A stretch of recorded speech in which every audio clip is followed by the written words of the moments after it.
in every single Sonalux composition. And it might be a bit telling that T1 haven't necessarily been focusing on every region.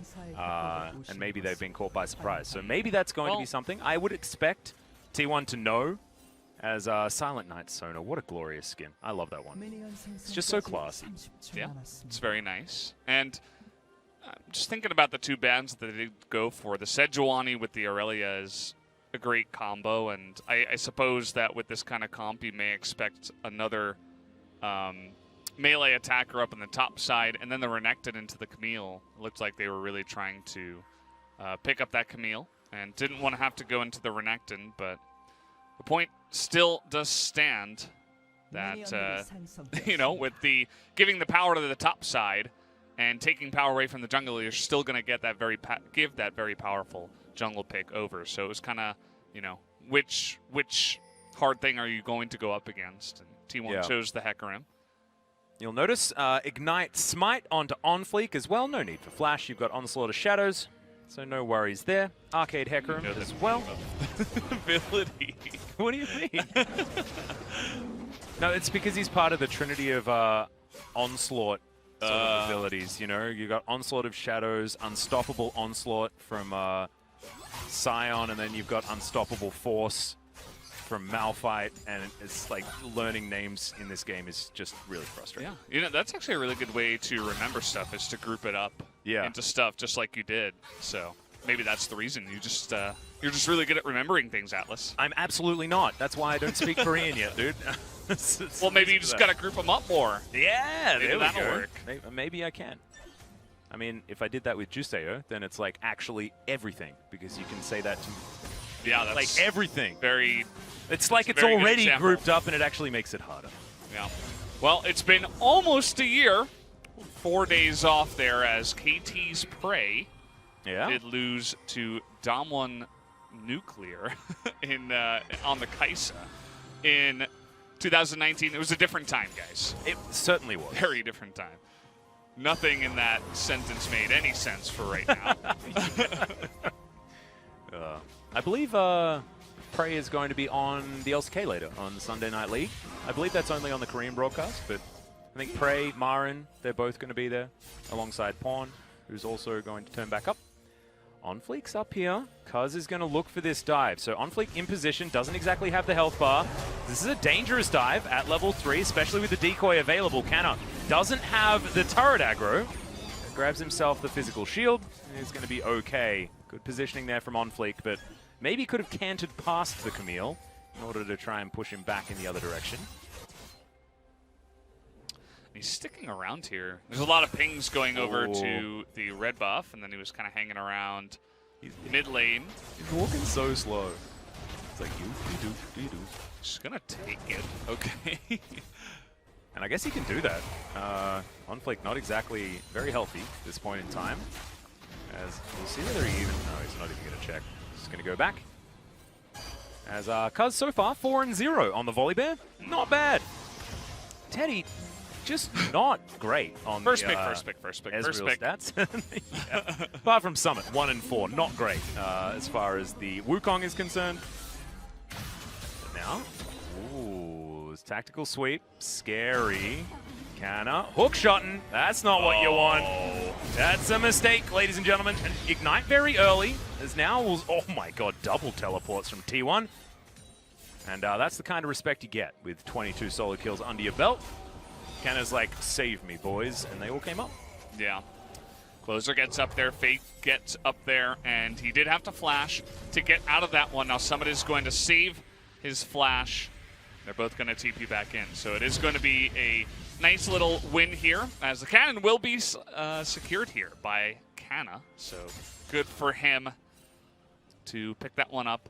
And the jungle route from Cuz was very interesting. I think it's definitely something that would make LS mauled out of control, where he just ignores his entire jungle. He's like, yeah, I don't really need those camps. I'm just going to take your camps, and I'm going to look for an early gank. I'm going to look to Sin, as he would put it. And it, you know, Volibear at level 3 does have some pretty intense ganking potential, as we did see, but it got denied, and then he was able to get in there and take away the red. So for now, it is working out. Well, you can see OnFleek just going to help shove this wave in, give Fate another back. He's going to head back there. You can see is within touching distance of the Zoe CS. Certainly good news as Canna gets underneath this turret just to thwack Summit a little. Flick's puppies are going to be taken by himself. As that paddle star is a bit of a hitbox question mark right there. But very nicely done from Closer. Teddy's, he actually stepped back in the lane and then he massaged his neck at the same time. That was kind of interesting. What's happening? Multitasking. This horse just wants to get in lanes as we missed a cannon. That's bad news, Bears. But they do get the wave crash. These junglers need to start jungling. You know? Yeah, I'm not sure. I mean, that Cuz has just been in the face of OnFleek the entire time, and OnFleek's like, well, I guess. Oh, dearie me. That's a lot of damage. It's all right. Fate has his Corrupting Potion running, and should be able to use the Ionian Fervor to get his health back up as well. See whether he can push this lane as Effort's going to move on in. He's doing a bit of chime hunting as no stun to be had here by Fate. As there's the Vanguard's Edge, flash out from Closer as he does break the wall. But Cuz once again in great position. All right. Looks like Gorilla just ran on top of a trouble bubble that was on the ground. Did look a little bit silly, but there was no... Oh, did he just walk over that ward? Oh, no. He had places to be. Well, he does have to get to this blue buff. Cuz is just relentless. Yeah, he's just not letting OnFleek jungle.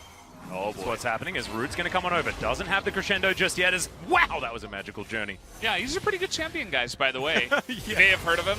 His name is Brad. Brad the Chad. Big fan. As Gorilla and Root, yeah, they're not going to take too much damage from that True Shot Barrage. I believe that was like Guardian W and Gorilla's W. So yeah, that's what this combo does, is OnFleek gets a blue. So there we go. Look at these control wards, though, in the Hecarim's jungle. Very sneaky. Yeah.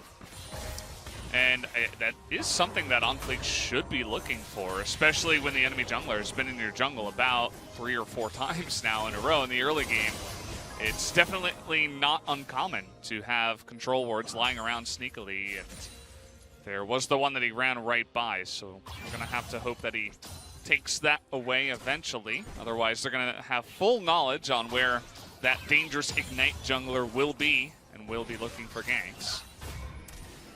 All right, well, checking in on the top side. Summit's just taking some damage here from Canna, who's having a great time here in this lane, as you can see. It's going to be pretty even as far as CS is concerned, but I always get scared when a Camille gets a free lane, because she just does scale and scale and scale.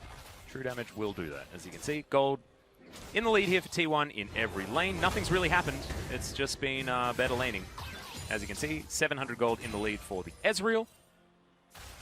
As you can see, the supports are pretty close. 700 gold is actually not as much as I was expecting. You look at the CS gap, I mean, it's just gigantic. So the Spell Thieves are working between the two.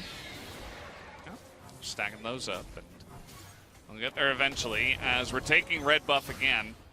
Oh, man. But OnFleek might just not care and try to go for the gank here. Yep, Cyclone comes in as he almost wins that one by himself as Tempered Fate comes down as well. Summit trying to get in position. Ignite goes in onto Canna. Summit secures that kill now. As OnFleek's getting so much health back from that W, but now it's ran out and he has to get underneath that turret. A magical journey comes on in and Closer not going to be able to kill the horse.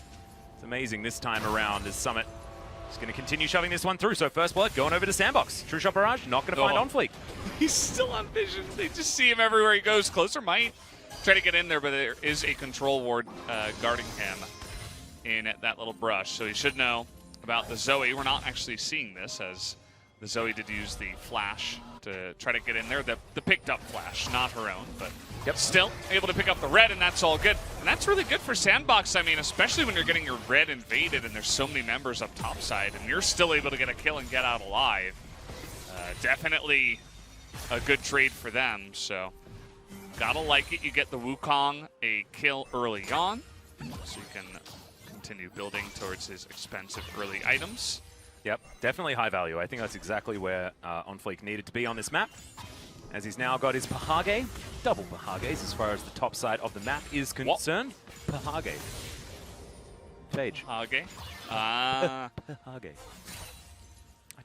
You know, LS has infected my brain with fun to pronounce things. Fair enough. As Canna, we're going to have a look at this one more time.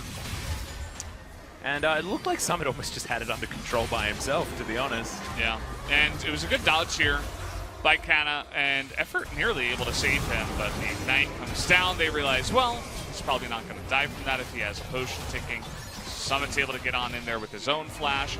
Thankfully, OnFleek was taking a lot of the heat on the top side, so even when Summit was diving in for the kill, he didn't really take any damage on the backside going out, and was able to just safely and securely pick that up. And it's good because he still had his flash from the trade earlier on, if you remember, up in the top side where Kana lost his, whereas he probably would have survived if he did have it. So all these things do come into play. At the end of the day, though, I mean, it is the first blood going the way of Sandbox, but the bottom lane, they're struggling to stack their Spell Thieves, and the Ezreal is kind of just getting a free lane for now. And they also picked up Infernal Drake, the T1, so they're definitely in a good spot for now. Yep, no Ocean Soul this time around. I believe when we saw Mad Lions, they also managed to get a 3-stack Ocean Soul on top of having Sona Lux. That was repugnant, to be honest. Just looked impossible to deal with. As OnFleek, he's in his favorite place, which is inside a lane. As look, that cannon was on 2 health and he only did 1 damage to it. That's what happened. Sona autos are so sad. I know, it's a big problem. OnFleek didn't even stay to try to get it. Like, you might as well just give it to him. Well, Fate going to be chunked here, but does have a CS advantage because of the roaming that Closer has been doing. But Closer, no assists or kills to his name. Certainly works out for the Aurelia, whose job is mainly going to be trying to deal with Canna in a side lane as this one goes along. And you can see at the moment is currently ahead in farm in comparison to said here. Okay, here's the combo, but it's going to be blocked mainly, and there's a brilliant Tempered Fate. All of them still set up as the Sona is going to go down first, and T1 just mauls Sandbox. The combo just didn't work, and T1 are going to have to say thanks to their Bard, as that was a great decoy sent out by Summit. But honestly, the damage has been done, and it's only going to get worse, as T1 will also funnel all of this plate gold into both Canna and Teddy with the help of Shelly. Oh no, maybe Sandbox have mind-gamed themselves with this composition.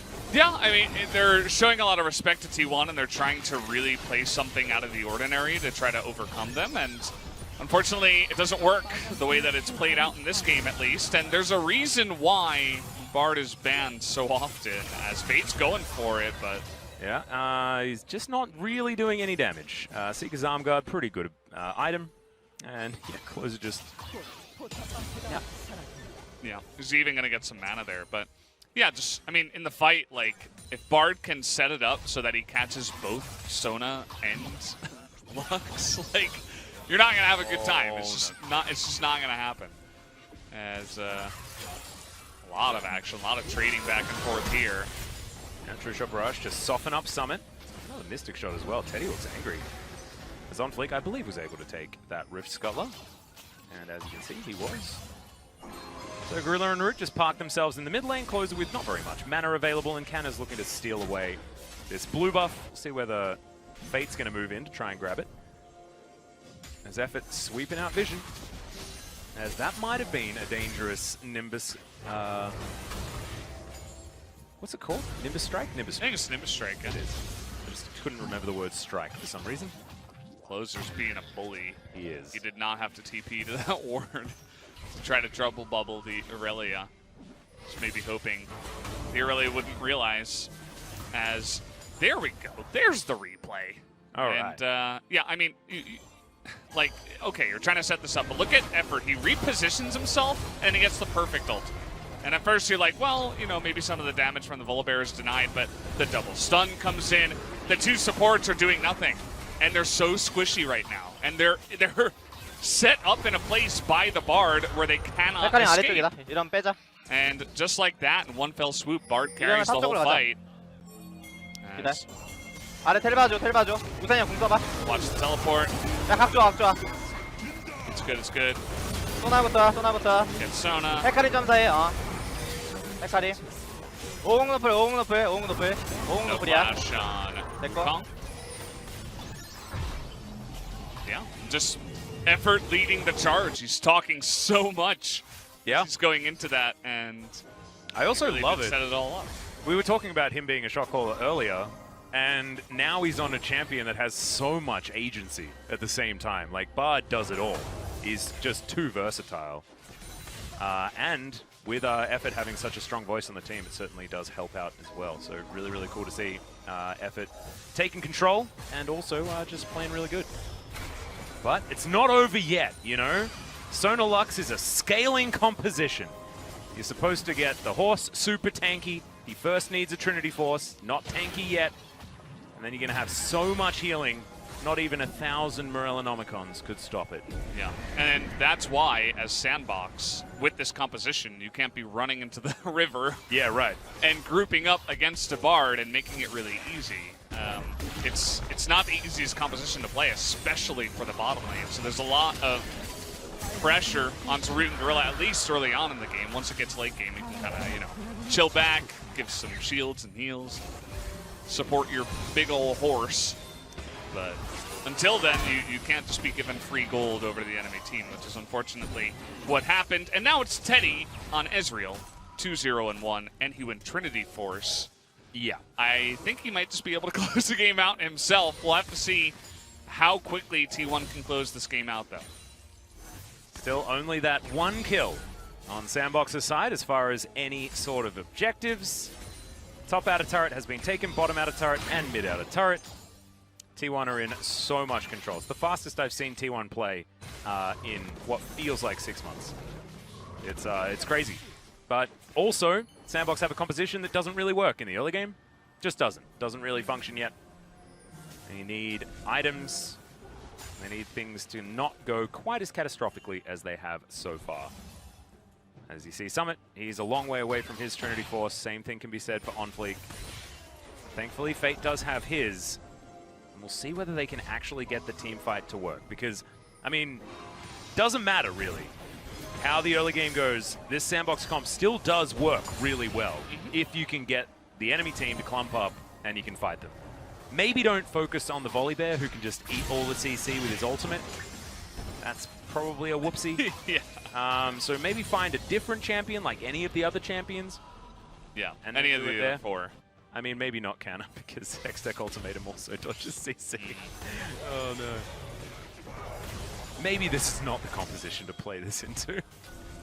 Yeah, I do like the Camille in general, but also against this comp, I think it does have a lot of value. And we, as you mentioned, because Sandbox are going to just be looking to scale, and T1 aren't, they're not really in a huge rush just yet. I think they can pick up a couple of Mountain Drakes, maybe go for Baron, and then end the game. They're still far enough ahead to do that from here, to the point where they do not have to rush.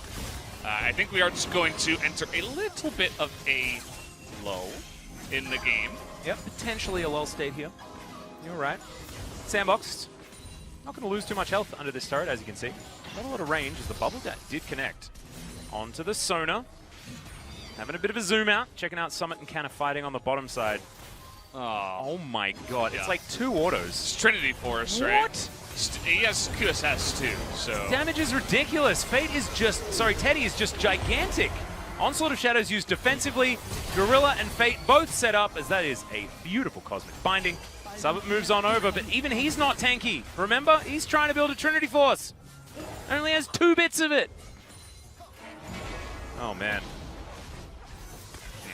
I mean, if you see the composition coming and you get ahead with Poke, you're going to have a fun time against 2 of the squishiest champions in the game, right? And it looks real good against Root and Gorilla, but it also looks quite good against anyone. Even Fate was taking massive damage from WQ, from the Ezreal. Oh my god, he exploded! X-Tech Ultimatum means he Why can't is do he here? anything. Well, he thought that his jungle was his jungle, Valdez. What His is he jungle is doing? not his jungle. It's in fact this whole game. The whole rift is Teddy's rift right now. That was He like is the just Hecarim huge. turbo into the jungle. Like, let me run as fast as possible into the enemy. Yeah. Unfortunately for On Fleek, I guess he thought they had a little bit more control, but it did look a bit silly running straight into the now 3-0 and 1 Ezreal. Level 12, by the way. Yeah, Same as the solo laners. As the Muramana completed, QSS there just in case he takes any CC. He's 40 CS ahead of the clock because he's Teddy. He finds minions that you can't find. It's just how that works. Bit of a Logitech shout out there, that's pretty cool. Didn't know that we changed the flags to the brands. As let's have a look at this one more time. Where's he going? Oh no! There's nobody even in the lane. This isn't where I parked There's my car. there's nothing in the jungle that he could even possibly want to get. Like, he's like, let me run towards my wolves that are definitely taken. I mean, Okay. Oh my god! Yeah. What? Yeah, on Fleek, you probably don't want to be running after them there. This Gorilla is, look, that's a big shield. Unfortunately, Teddy with like 2 autos and a Mystic Shot, Gorilla's dead. Maybe not 2, maybe 1 auto and a Mystic Shot. Well, they're all kind of healed up from now. It looks like Sandbox really want to take a fight. Look at the way they're positioning, all 5 of them just trying to run forward down mid. They're like, let's see if we can make this work. And with a Mountain Drake alive, there's no better time to start than now. As Closer comes into the side, Tempered Fate lands onto 4 members. And in goes the volley bear. Everyone just gets pounded. Teddy with a double kill. Is it going to be the triple as he is going to pick that one up? Now he's looking for that penta, but Closer says no.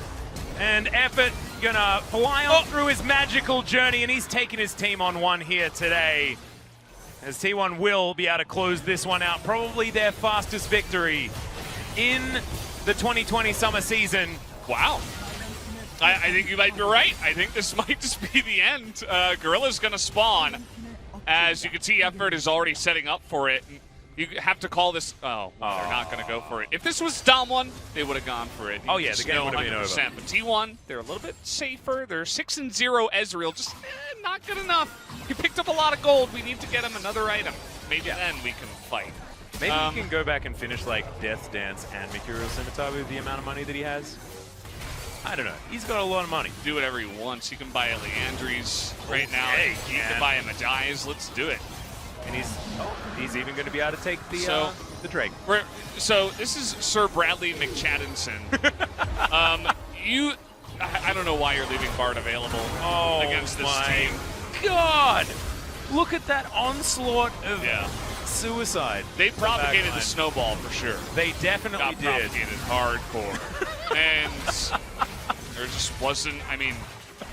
It's hardcore propaganda. You can't group up like this against Bard. He shouldn't be in the game. He should have been banned. Oh, man. He's too good. There's a reason why every other team is like banning him first phase, but I mean, I understand. There's only 3 bans, and they really need to get rid of Blitzcrank from the lane. Teddy's calling for it, and he's like, oh, it's no fun, no jam. Yeah, that's because Closer stole it away. And therefore, Cuz is able to take that one. 2,000 gold, not bad. He's like calling out the Closer, and I think he said it's okay. All right. That's a snowball item. That's a Duskbladed Drakthar. All right. We've seen Ezreal's build lethality in the past. This is if you want to win the game now. And if no one on the enemy team has any defensive statistics. Guess what? No one on the enemy team has any defensive statistics. So yeah, Teddy's going to be able to kill Gorilla with 1.5 Mystic Shots, I reckon. Yeah. I wonder if he can like one-shot him with WQ. Yeah, maybe. Let's just line it up and see. I want to see the experiment. Well, there's an Onslaught of Shadows just onto Closer. They might be able to kill him, but no. He goes golden. And Teddy, that's the ulti, doesn't really land. As now Summit's trying to do something. He's going down very, very low, but so far, Sandbox is staying alive. As I say that, though, On Fleek is going to fall. And now, the onslaught of the Teddy machine launching himself forward. Gorilla does soak 1 Mystic Shot, but is he going to be able to soak a gigantic Bear Smite? I do not think so, as T1 looked like they were going to play it slow, but now it's over. This game was really fun, though. Yeah. And it's good to see Teddy having a good time and trying to boost his pretty abysmal Ezreal stats at the moment. Well, he certainly did that. As, wow, that was, it was an experiment, let's call it. I think Yamato wanted to say, hey, let's try it out. Let's see how it works. Yep. I would have liked to see the Brad bans, but other than that, I think it was more so just their positioning and the gameplay and getting caught out too much too early. They got too far behind, right? It's a scaling kind of composition. You can't just give that many free kills and gold over the Ezreal. Otherwise, Yeah, right. I mean, it's going to be too much. Letting through Ezreal Bard is a sin.